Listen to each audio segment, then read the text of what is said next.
Hello, my beautiful people, and welcome back to my channel. My name is Jai. I'm back with another video from Mr. Ballen, and this is why you never stay in a haunted castle. Yeah, this is about 30 minutes, so yeah, sit back, relax, get your snacks, get everything you need, get comfortable, and let's watch. Today, I'm going to share 3 stories that all fall into the category of paranormal. But before we get into those stories, if you're a fan of the strange, dark, and mysterious delivered in story format, then you've come to the right place because that's all we do. So, if that's of interest to you, please offer to cook the like button a really nice, big Italian meal. But don't tell them every time it calls for olive oil, you used motor oil. Also, please subscribe to our channel and turn on all notifications so you don't miss any of our weekly uploads. Okay, let's get into today's stories.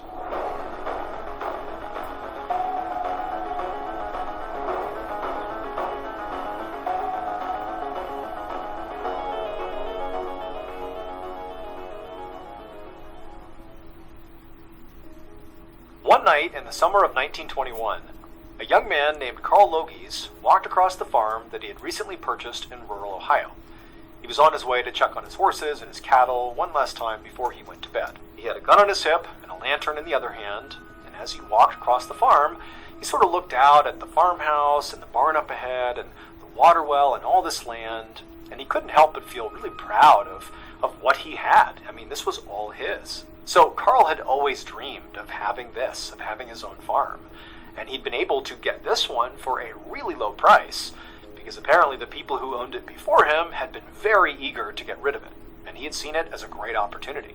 Now, Carl didn't really know why they wanted to move it so badly, but he didn't care. It just meant he got a great deal. And so Carl continued walking over to the barn where his cattle and his horses were, and as he got closer, keep in mind it's dark out, it's late at night, he suddenly felt the hairs on the back of his neck stand up.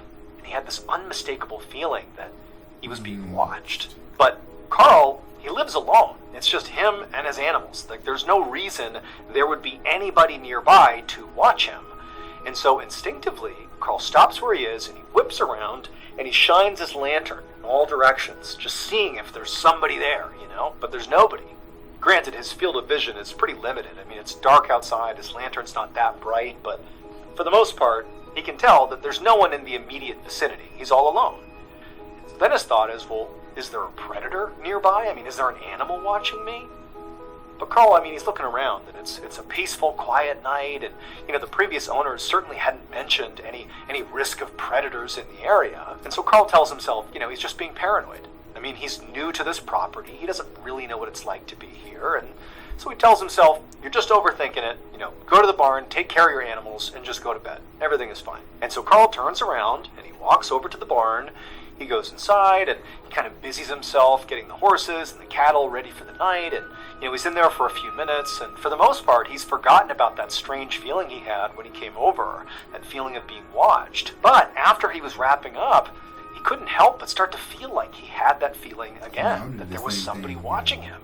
And so he's looking out his barn door, and he doesn't see anything, but it's dark out there, and he's kind of looking around the inside of his barn, and again, he's telling himself that you're being paranoid, everything is fine, but admittedly, deep down, Carl was feeling pretty nervous about just this walk he was going to have to make through the darkness across his property back over to the farmhouse. But, he steeled his resolve, he grabbed his lantern, and he checked his gun on his hip, and then he walked out the doors of his barn and began quickly making his way towards his house. And as he's walking, he's kind of scanning both sides, checking to make sure nobody's out here, and he's not seeing anyone.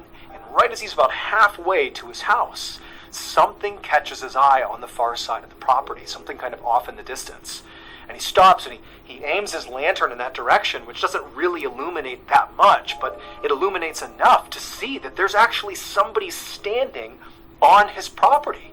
And he's so alarmed by it, he just stands there holding his lantern, looking at this person, and it's like this white silhouette just standing there still, looking right over at Carl. They're sort of in the vicinity of his water well. And after being frozen for a second, Carl kind of snapped out of it, and he said, hey, who are you? What are you doing here? And this figure doesn't move, doesn't react.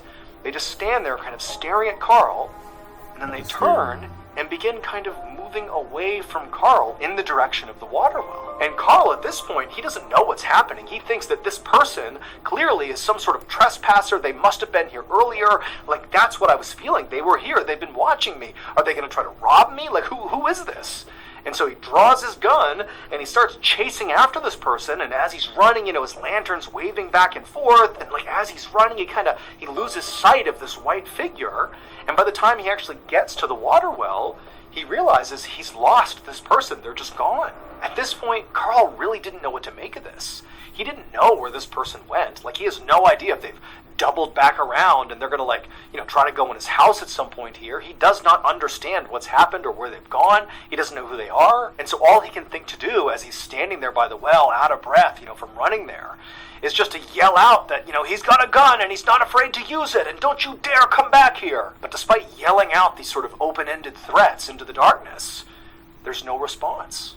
And he doesn't see this white figure anywhere. It's just dark and silent in all directions. And so for a while, Carl just stood there at the well, just, looking out, almost expecting to see this figure reappear. But they never did. And eventually, when it really felt like everything had kind of calmed down on his property, he just turned and run the rest of the way over to his farmhouse. He went inside and locked the door behind him. Now, the next morning when Carl woke up, he tried to tell himself that whatever happened the night before, it had to be an anomaly. Like maybe that was a neighbor who had come over and they were shy, or maybe it was, a potential trespasser or a thief or something, and they were scared off by Carl's threats of being willing to use his weapon. Like, Carl is telling himself that whatever that was last night, he likely would never encounter that person ever again, and, it was handled. But Carl was wrong. Almost every single night from that night onward for the next year, at about 9:30 p.m. every night around the time that Carl would go to the barn to check on his animals before bed, he would always see that figure. And they were never close enough that Carl could actually see who it was or get any sense of what they wanted. They were always just kind of off on the side of the property, always watching Carl every time he came out of the barn. And then when he would invariably scream at them. And the person that probably sold him the place knew about these ghosts and did not tell him that's why the place was so affordable. Run towards them, and even at one point he fired his weapon in their direction. Every time, this figure would just, without saying anything, move away from Carl in the direction of the water well, and around there, Carl would lose sight of them. They would just vanish. Now, as much as Carl really wanted to pretend that this was just something explainable, that this was some person coming on his property that was evading his capture every single night, as much as he wished that could be the explanation, Carl knew, despite not being a very superstitious or, a believer in the paranormal, despite not being those things, he felt like what he was witnessing was a ghost. I mean, what else could it be? It's this white figure that floats away from him and vanishes every night. Like, that's a ghost. And also, another part of Carl was thinking, like, the previous owners were really excited to sell this property effectively at a loss. It's like they just wanted to be rid of this property. And he couldn't help but feel like maybe there's a connection between what I'm seeing and why they left. But the one thing that Carl hung on to was that despite how unsettling this whole thing was and how terrifying it was to, see this figure floating around on his property, despite that, the reality is it was pretty predictable. Every night around 9:30, he would see this ghost, whatever it was, but it didn't really affect him or his animals. It was just terrifying. And he accepted that. It just sort of became his new normal. That is, until August 1st of 1922. Which happened to be almost exactly a year after Carl had purchased this property. On that day, Carl noticed his horses, his cattle, they stopped drinking the water, the well water that he gave them all year long since he had been here. They had never had any issues with it, but on that day, they just stopped drinking it. And in fact, they were kind of skittish around the water. Like there was something in the water that was upsetting them. Carl tasted the water, it tasted fine to him, but he assumed there just must be something in it that made it unclean to the animals. And so what he had to do was clean the water, which meant he needed to drain the well, get rid of all this dirty water, and let the well refill, and hopefully at that point it will be clean. So Carl goes over to the water well. Remember, this is always where the figure goes off and disappears to. And as the water began to drain, he realized there was something in the well, clearly deep in the well that he never would have been able to see unless he drained it. And here he is draining it, and he's looking down, and he can't quite tell what it is, but eventually the water was shallow enough that it was obvious what was in the bottom of his well. And at that point, he went and got the sheriff. It would turn out 5 years earlier, Carl's farm had been owned by another man whose name was Frank Lerman. And Frank, when he was here, had multiple employees, including a young farmhand named Henry Leipenstick. And one day, Henry had gone missing. Henry didn't have any family or close friends who lived nearby, and so basically everybody in town assumed that Henry must have just left town. But one of Frank's neighbors had told the sheriff at the time that she didn't actually believe that. She thought maybe Frank himself had done something to Henry. Because according to her, Frank and Henry argued all the time about money. Like there was clearly real tension between those two. The sheriff tried to look into Frank to see if there was any legitimacy to this claim. But at the same time this investigation was beginning, Frank abruptly sold his property and moved away. And without any real evidence, the sheriff couldn't prove there was any foul play involved. So he just had to close the case and move on. Until Carl, 5 years later, drained that well. And suddenly, the Henry Leipenstick case was solved. Because at the bottom of the well, Carl found Henry's very decomposed body. He was practically skeletal by this point, but they could tell that was Henry. An autopsy later revealed that Henry had died of blunt force trauma to the head, and his death was ruled a homicide. Frank was arrested and found guilty of second-degree murder, but he only served 7 months before his charges were dropped due to insufficient evidence, and he was released. When they pulled Henry's remains out of the well to give him a proper burial, they noticed he was wearing a watch, and the watch had stopped at 9:35 p.m., precisely the time that Carl, for a whole year, saw that white figure running off, disappearing over towards the water well where Henry's body was located. After Henry's body was properly buried, Carl never saw that white figure ever again. Also, it's believed that the previous owners right before Carl, who sold him the property at a discount, likely they were selling it because they too had seen Henry's ghost. Yeah. Henry was warning him, trying to make him follow, hey. Happy New Year, everybody! And to celebrate this new year, I actually have a pretty huge announcement. So beginning this Monday and going forward, we're going old school on this channel. We're going back to 2, 3, even 4 uploads a week.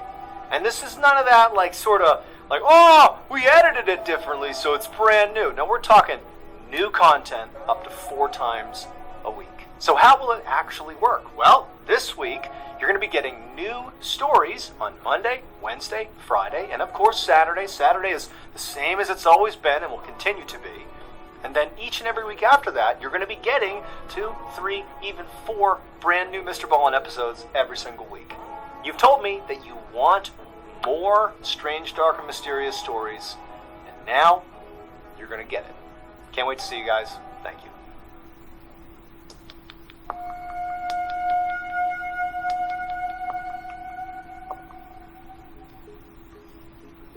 Late one night in the winter of 1933, a young nobleman named Anton Holberg poured another round of drinks for all of his buddies who were sitting inside of one of Anton's many sitting rooms inside of his huge castle that he owned in southern Poland. And after pouring these drinks, Anton kind of clumsily began walking his way over to the table where his buddies were, and because Anton was pretty drunk, because he and his friends had been drinking for hours and playing cards and partying, Anton stumbled at some point and basically spilled half of the drinks onto the carpet. But because he was so drunk, he just thought it was really funny. And so did his friends. They were all roaring with laughter as he's on the carpet, picking up all these basically empty glasses. But then instead of going back and re-pouring the drinks, Anton, sort of as a joke, walked over to the table, sat down, and handed out these basically empty cups to his friends. And everybody thought it was so funny. And they didn't even get up to get more drinks. They were just all so drunk and happy, they just kept on playing their card game. And so as Anton's sitting there and everyone's laughing and smiling, the friend of his that was the dealer for this round of blackjack began to deal. But as he did, there was this sudden, really loud creaking sound that came from right above them. And it was so loud and so pronounced that even amongst this loud room of drunk men playing cards, everybody heard it. And there was a moment of silence where everyone sort of registered, like, what's going on above us? And in this sudden stillness, Anton, he sort of made a jest, and he goes, oh boy, that's the monk. Now, for the most part, everybody at the table, all of Anton's friends that were there, they had heard the story of the so-called hooded monk that apparently haunted the castle. That's at least what Anton would say. But one person who was there that night was a new friend of Anton's, and they had not heard of, the monk's story. And they said, well, what are you talking about? That's the monk. And immediately everyone's like, oh, geez, here we go. Because Anton, he looked over at the friend, and he was like, oh, you haven't heard the story of the hooded monk? Let me tell you. And then Anton basically told this friend, as the rest of the friends are all like, give me a break, this is just crap, this is not real. But Anton would tell this person, this newbie, that when he took ownership of this huge castle, he was told that everything's fine, except there's one bedroom upstairs that's totally off limits, because apparently it is haunted by a hooded monk, an evil hooded monk that sort of patrols this room. And Anton told this friend that he actually had never gone in that bedroom because he believed the story was true. That maybe, just maybe, there really was a malevolent spirit, a hooded monk figure that was in there. And also, he had tons of bedrooms in his castle. He didn't need to go in there, but, right above us is that off-limits bedroom, and so maybe that creak we heard was the monk. Now, again, basically everybody in the room knew this story, because Anton loved to tell the story of how his castle was haunted. But that's all it ever was. It was just some story that Anton told. But this friend, when they heard this... I will get rid of the monk, because if I'm going to a space that's mine, I want every space to be included of what I got. You know what I'm saying? Not just one room left out. I know there's dozens of rooms, but I want all my rooms, my whole castle, my beautiful sanctuary. You know what I'm saying? Because it's my place. From Anton, their reaction was, wait a minute, you have a bedroom in this castle that you own that you literally haven't gone inside of because there's a ghost in there? Are you kidding me? You literally haven't gone in that room for that reason? And as they said it out loud, all of Anton's other friends sort of picked up on how cowardly it seemed for Anton to have never gone in. Suddenly this story just made it seem like Anton was just kind of a coward. And everybody just piled on. They're like, yeah, Anton, why haven't you gone in there? Come on, man, this is your castle. Go in that bedroom. Right. And before long, Anton was no longer happy to be talking about this story. He was like, oh, yeah, just forget about it, guys. Let's get back to our game. But nobody would let it go. Until finally they dared him, like, hey, not only should you go in there, but tonight, you should stay the night in that bedroom to show us that you're really not afraid. And eventually, because Anton was so drunk, and he was sort of standing up for his pride, he finally said, fine, fine. I'll go in there, and I'll spend the night. Fine, I'll show you that this is just a story. It's no big deal. Now, after Anton loosely agreed to this, he likely thought that, the guys will forget about this, and we'll go back to playing cards, and by the end of the night, nobody's going to make sure I really go into that bedroom tonight. They're going to forget about this.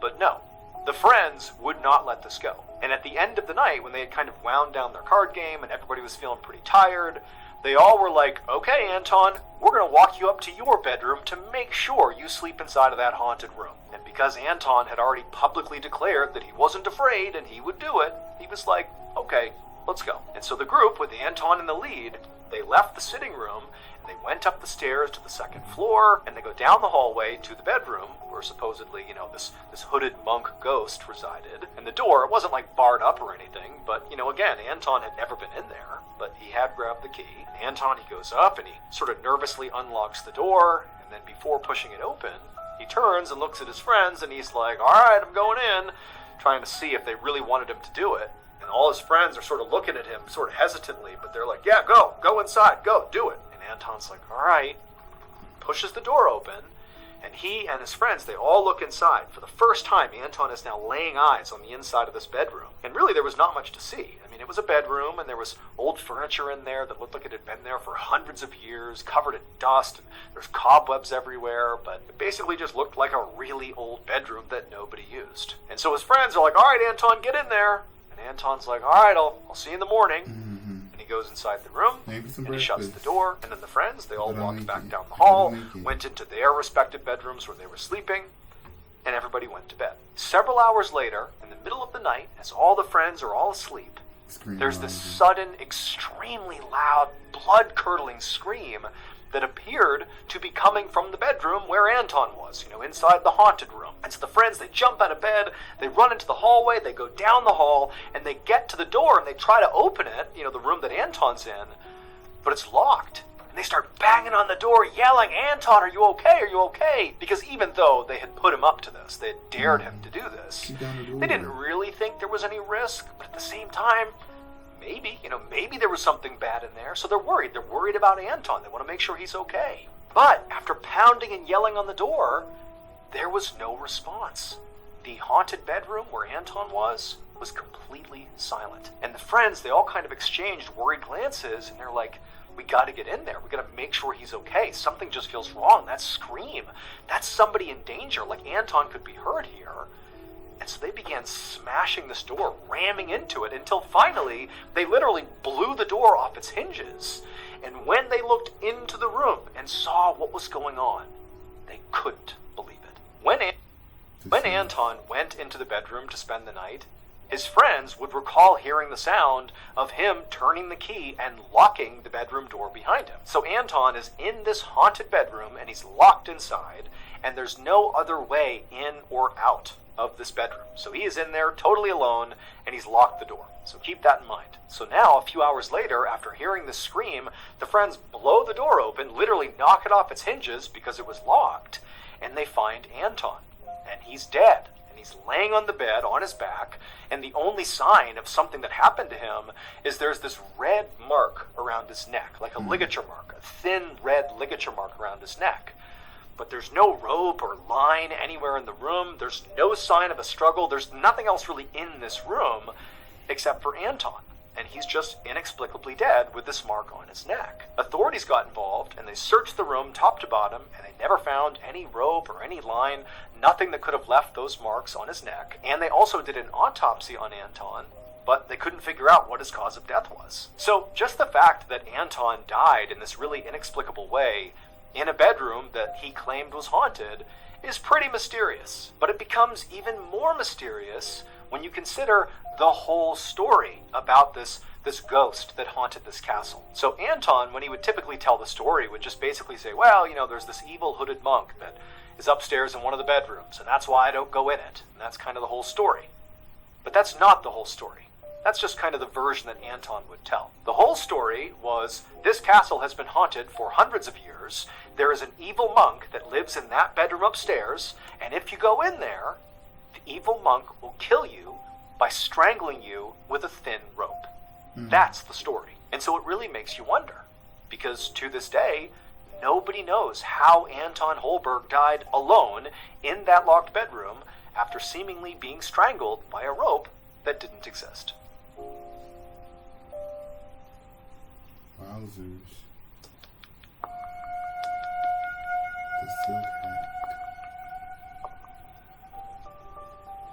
Around 1 a.m. on Sunday, January 20th, 1907, a 57-year-old man named Samuel Hughes was riding on a passenger train that was moving through southeastern Wales. Sam had spent basically the last 24 hours working the entire time.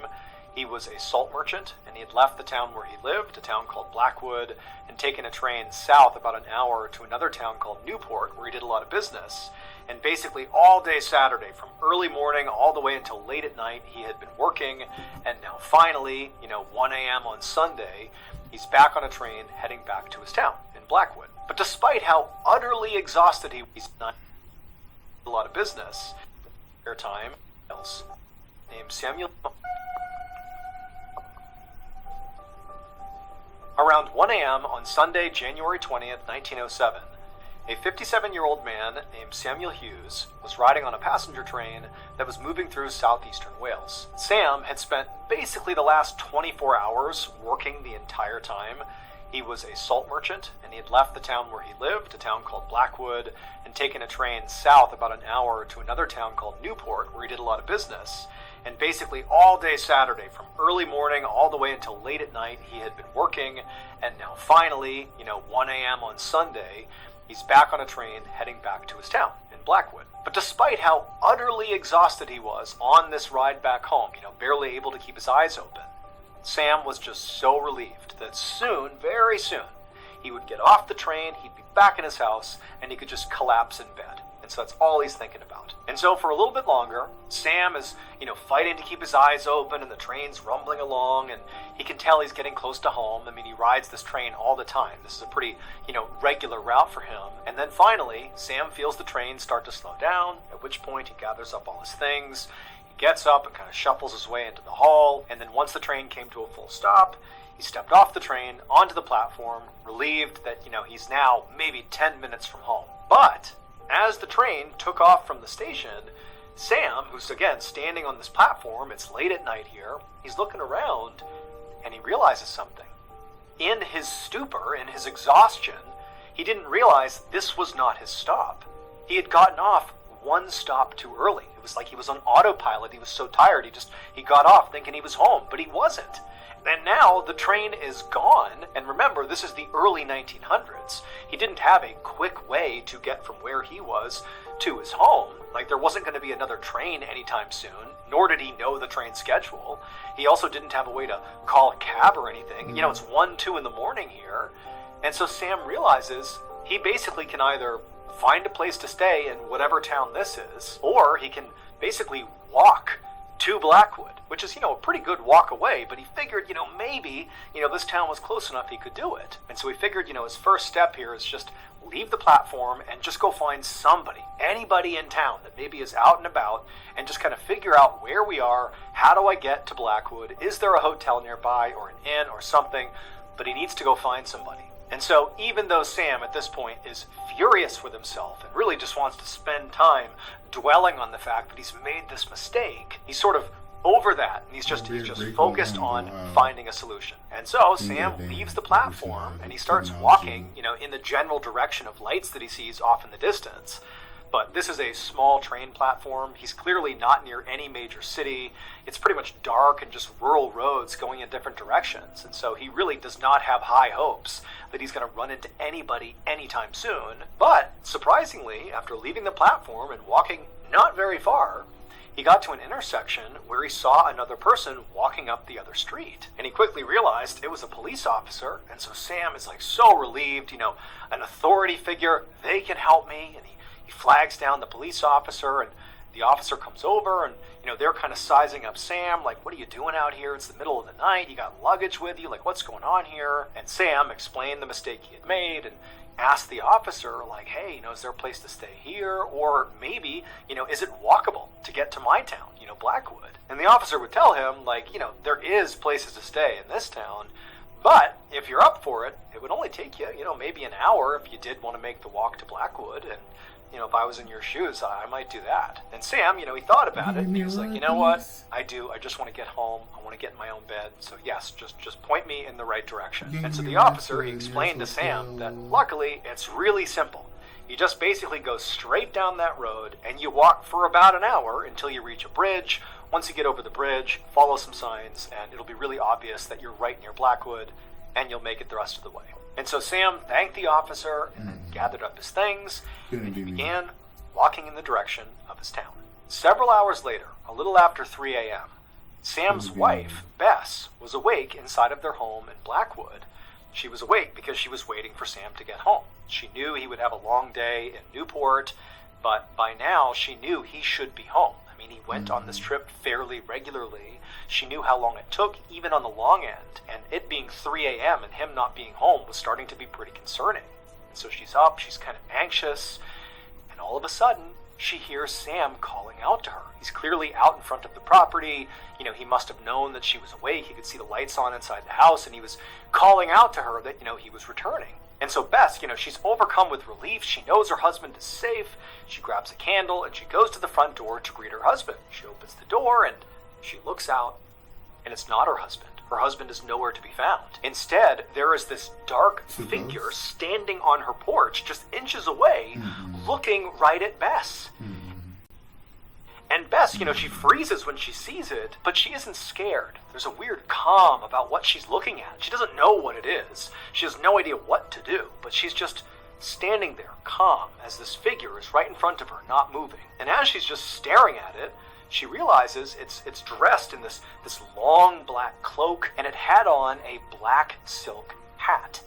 And her husband always wore a black silk hat, and she knew specifically he had worn it that morning when he went to Newport. And so for a minute, she's just staring sort of unbelievably at this apparition, apparently wearing clothes, at least a hat, that belonged to her husband, and she knows she just heard her husband call to her. She didn't imagine that. He just called to her. But then Bess blinked, and the figure just vanished. The hat, the cloak, it's all just gone. And there's nobody standing on her porch. And now Bess is scared, because as much as there was a calm about this figure, now she's thinking, like, did I just imagine that? Like, what's going on here? Is my husband outside somewhere? Did he call to me because he's hurt or something? And so she leaves her house with this candle, and she's running around her house calling out for Sam, but Sam's not out there. And so eventually Bess goes back inside the house and just continues to sit up waiting for Sam. But Sam doesn't come home. And eventually, by 5 or 6 in the morning, Bess just goes to bed. Could that be like that black figure, like a messenger, like Sam's not here anymore in a way, like he's gone? I hope not. Let's continue. Bess woke up later that afternoon. Sam still had not come home yet. But now, the sun is out, and she's telling herself that weird thing that happened last night, she must have imagined that, like, that didn't happen, and Sam's fine. He'll be home. He's stayed late before and not told me. Like, everything's okay. But as Bess is reassuring herself that everything's okay, she hears a knock on the front door. And for a second, she thinks maybe it's Sam. Maybe he's home. But she goes to the door. She opens it up, and it's a police officer. And he just says to her, I have some terrible news. It would turn out the night before, when Sam met that police officer who told him to walk this way to get back to Blackwood, well, Sam had followed the directions, and apparently he was on the right path because he got all the way to that bridge that the officer said would, demarcate that he was close to Blackwood. But perhaps because he was so exhausted, or maybe just because it was still so dark outside, he fell off the bridge to his death. And so the police officer is telling Bess this, and she's totally overcome with grief. But then for whatever reason, her mind immediately went to that dark figure she saw on the porch a little after 3 a.m. And without really thinking this through, she just said to the officer, what time do you think he died? And the officer was like, well, based on the officer that directed Samuel in that direction, towards the bridge, and how long it would have taken him to get there, we estimate he likely fell off the bridge around 3 in the morning. And so for Bess, she's thinking, that's around the same time I saw that figure on my porch. And then she also began to think about that hat, the black silk hat that Sam always wore, that she knew he had worn that morning when he went to Newport. And so Bess's next question was, well, when you found him, was he wearing his black silk hat? And the officer was kind of confused and said, no, he wasn't wearing a hat at all. And so when Bess heard that, those details confirmed that who or what she saw on her porch earlier that morning, the dark figure with the black silk hat, that must have been Sam's soul. He was coming to say goodbye to his wife because he had just fallen off the bridge and died. And, this figure having that black silk hat on was a way of showing her that, yes, that really was her husband. Bess would later tell this story to a reporter who would have this story printed all over Wales, and that's how we know it today.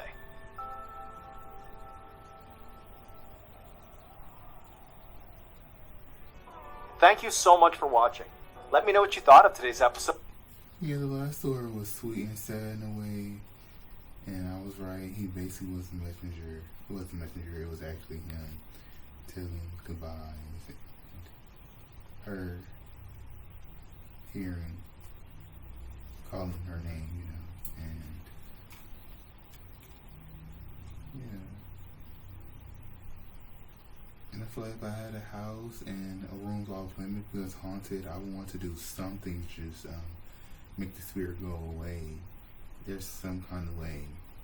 And also, I feel like if it's if it's too good to be true, something and add up to the story when I'm saying that to the first story, you know. And I bet I think it was Henry. He knew the other guy, Frank. Henry. Y'all know what I'm saying. He just dipped off and, hey, anybody want this? Hey, I'll buy it. Yeah. So that was Mr. Ballen. Yeah, with some more creepy stories. So yeah, thank you guys for tuning into the video. Have a most awesome day, awesome night. Be peaceful. Stay grateful, stay blessed. Until next time, deuces.